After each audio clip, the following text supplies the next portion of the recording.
Yo, yo, yo, ladies and gentlemen, boys and girls, Mr. and Lady viewing at home.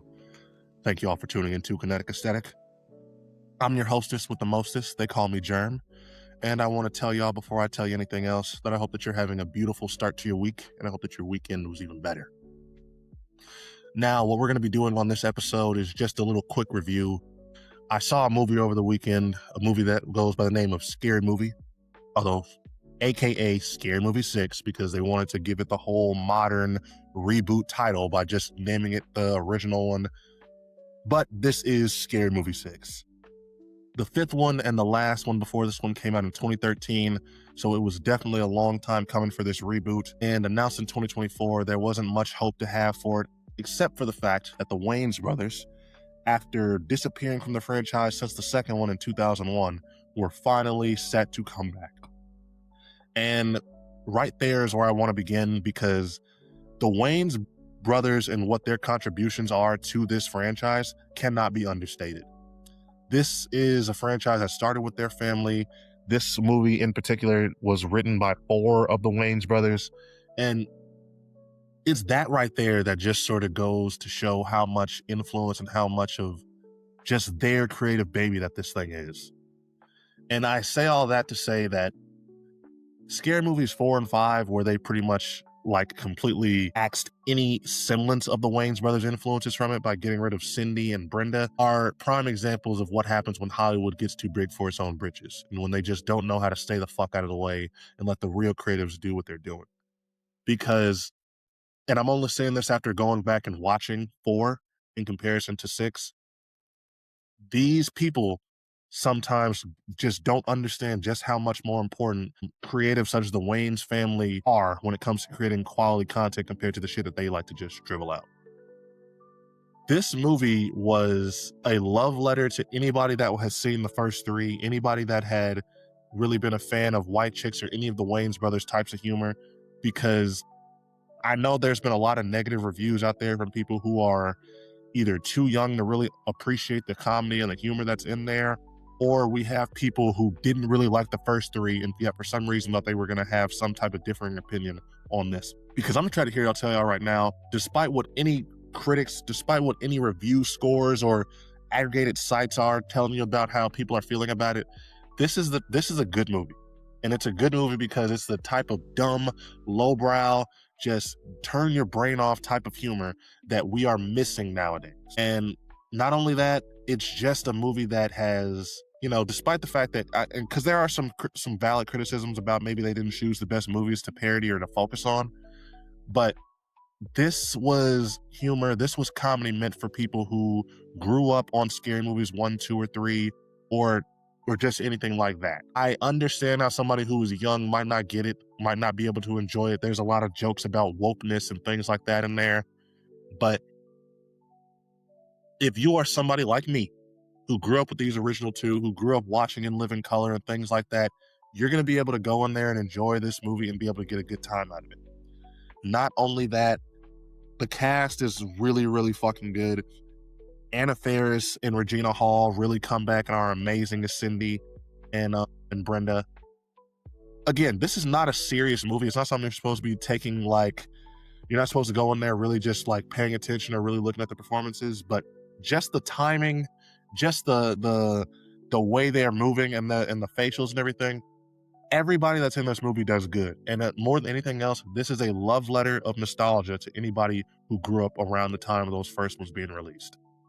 You can tell because despite the fact that they have a whole new generation of cast that they are trying to focus on or trying to really, feature, whenever you see any of the older OG cast members show up, they get these, not dramatic, but these specialized ass entrances. Like when Shorty shows up, the camera slowly pans around to him. You see Marlon and everything.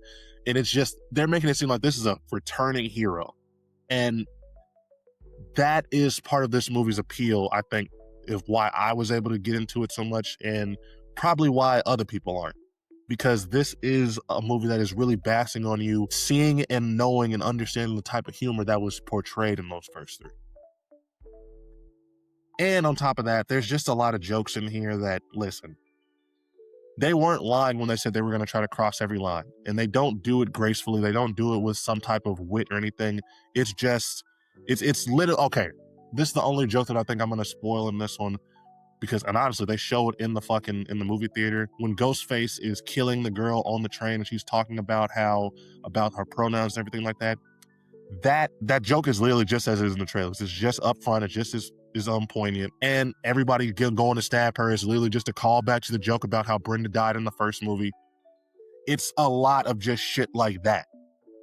Shit that if you are the type that doesn't find any type of humor in pronouns or in people who are in like making fun of people who are overly woke and things like that, you're not going to find it enjoyable. You're not going to find it funny.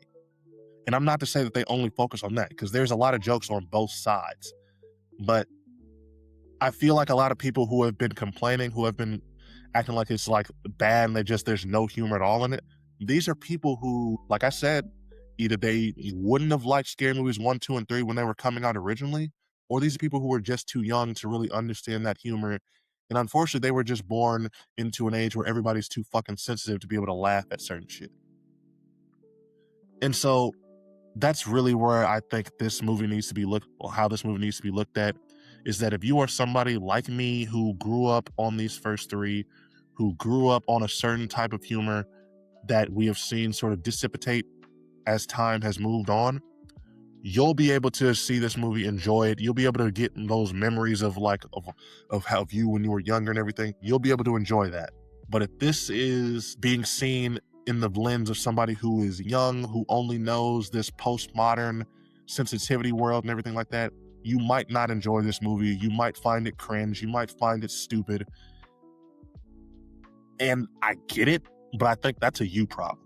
Because this movie was funny to me. This movie was good. This was exactly the type of lowbrow, just throw some shit at the wall and see what sticks type of humor that, you know what, it might only appeal to people with a lowbrow sense of humor and things like that. But damn it, that's okay. Because not everything needs to be for everyone. Sometimes you need a movie like Scary Movie 6 that is just dumb, that's just stupid, that's just toilet humor for the sake of toilet humor, that's going to be for people who enjoy that type of thing. And the movie's already reaching success. It only had a $30 million budget, but it's already grossed $105 million. So they're reaching success. Hopefully this means that we're going to be able to get a return to form for the franchise, that we get a Scary Movie 7 and 8, and that would be great, and that would be good. More Wayans Brothers comedy is going to be great for the whole world. But I do worry that, this is a lot of the of what is grossing is based off of people around my age and up who are going to go see it, who, yes, we can enjoy the movie, but I don't know if that's really going to be the way for success long term with the franchise. Now, that wasn't the only thing that happened in the movie. There was a White Chicks 2 tease that made me think they were potentially going to do it. There's a lot of different things that made me think that that there's a lot of ideas they could just spin off based around this movie. But all in all, if I have to give this a letter grade or anything like that, I'm going to say this is a B+. And I say it's a B+ because the nostalgia, because I did enjoy a lot of the jokes. I will say that my favorite joke in the movie was the Get Out parody, where they had the guy just running around and then you got Ray coming in and chasing after him.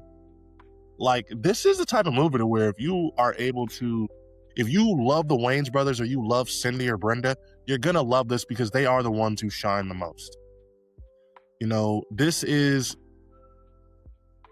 literally for people who enjoyed those movies. This isn't for the general public. And I hate to say it that way because, they made this movie, of course, hoping that it's going to reach the widest audience possible.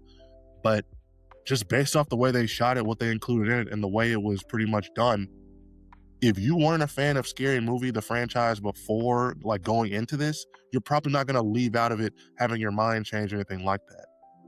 This is Scary Movie 6 for Scary Movie fans. And I don't think there's anything wrong with it. I just think that people who are out here trying to criticize or hate on it need to keep that in mind and need to understand that sometimes it's just not for you. That doesn't mean the movie's terrible. That doesn't mean it's completely unfunny. It doesn't mean that there's something wrong with you even. It just means that this is something that was not meant for you. You're not supposed to enjoy it the same way other people do. And I think that there is no problem with that. But with all that being said, that was my review for Sacry Movie 6. I think it's a really good movie that is going to gain a lot of points with people around my age and up based off nostalgia, but it could alienate a lot of people who are younger than us or who just never found it funny to begin with. But it's already grossing well, so hopefully that means that we're going to be able to get more in the future. Hopefully that means the Wayans brothers are going to get more opportunities to just do shit, period. Because the run they were on with scary movies and then the white chick stuff, this family is like comedy royalty that really I don't feel like ever have gotten the credit and respect they all deserve. And I hope that this movie is going to remind people that they deserve their flowers. Because